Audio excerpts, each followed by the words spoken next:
Donald Trump ने जब इसी साल जनवरी में अमेरिका की कमान दूसरी बार संभाली तो रूस पर उनका रुख बाइडेन सरकार से अलग था। सत्ता में आने के बाद ट्रंप ने कई बार यूक्रेन रूस जंग पर यूएन में रूस का साथ भी दिया। वहीं सत्ता में आने के महीने भर बाद फरवरी में जब यूक्रेन के राष्ट्रपति वोलोदिमीर जेलेंस्की व्हाइट हाउस में अमेरिकी राष्ट्रपति ट्रंप से मिलने पहुंचे तो उनके बीच बहस हो गई। उस समय ट्रंप ने आरोप लगाया था कि जेलेंस्की शांति नहीं चाहते हैं और अगर वो समझौता नहीं करेंगे तो अमेरिका इस जंग से बाहर हो जाएगा।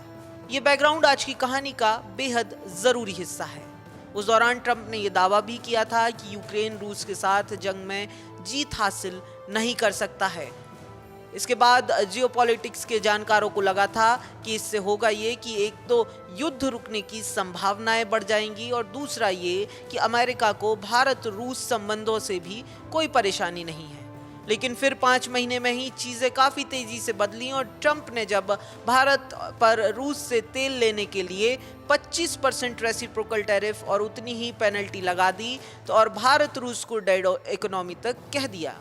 रूसी मीडिया की माने तो भारत पर अमेरिका का रूसी तेल का तो बहाना है, लेकिन इस 50% टैरिफ के पीछे एक अलग ही तरह की राजनीति है। रूसी मीडिया में अलग अलग तरह के इसे लेकर कई अहम दावे किए जा रहे हैं। दावे हैं भारत की विदेश नीति पर अमेरिका के प्रहार के। दावे तो भारत के जरिए पूरे साउथ ईस्ट एशिया की राजनीति और ज्योग्राफी पर वॉशिंगटन के प्रभुत्व जमाने की कोशिशों के भी हैं। रूस के मीडिया में भी इस बात पर बहस हो रही है कि क्या ट्रंप दबाव बनाकर भारत को रूस से दूर कर सकते हैं।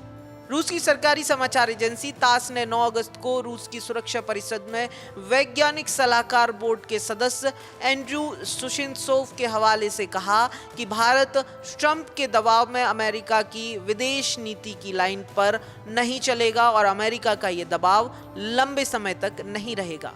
एंड्रू ने कहा कि भारत रूस से तेल आयात कर रहा है, इसलिए अमेरिका ने टैरिफ दोगुना किया।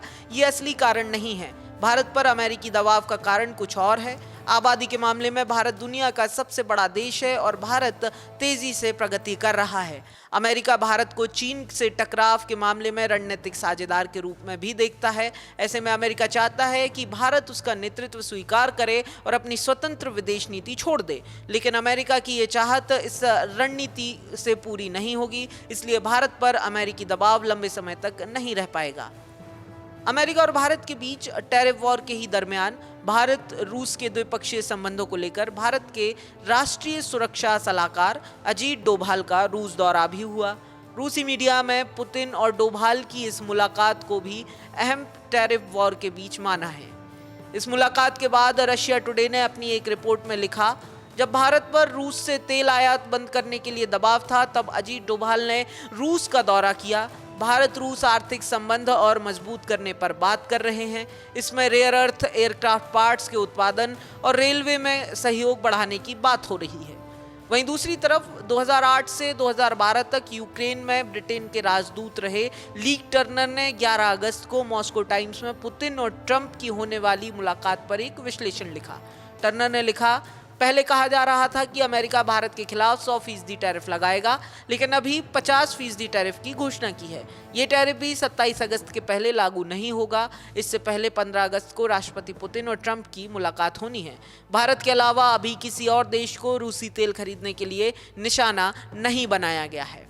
वहीं रूसी न्यूज एजेंसी स्पुतनिक ने भारत रूस के बीच होने वाले संभावित डिफेंस एग्रीमेंट को लेकर एक रिपोर्ट में दावा किया कि भारत और रूस के बीच होने वाला ये समझौता अमेरिका को एक बड़ा झटका और संदेश होगा। बहरहाल भारत और रूस के संबंधों पर दुनिया भर की नजर है। खासकर रूस यूक्रेन के बीच चल रहे संघर्ष के दौरान भारत और रूस के संबंध और व्यापार दोनों ही बढ़े हैं। 2020 में शुरू हुए रूस यूक्रेन युद्ध के बाद से भारत और रूस के बीच डिफेंस, तेल, रेयर अर्थ मेटल्स समेत दूसरे क्षेत्र में व्यापार बढ़ा है। दोनों देशों के बीच व्यापार लगभग 5 गुना बढ़कर $64 बिलियन से अधिक हो गया है। विशेष रूप से द्विपक्षीय व्यापार जो 2020-21 में $8.14 बिलियन था, वो 2021-22 में करीब $13.12 बिलियन पर पहुंचा। ये बढ़त लगातार बनी रही और 2023-24 आते आते तक ये व्यापार $65.70 बिलियन के दोनों देशों के बीच व्यापार अपने ऑल टाइम हाई तक पहुंच गया। दोनों देशों ने इसे 2030 तक $100 बिलियन तक बढ़ाने का लक्ष्य भी रखा है।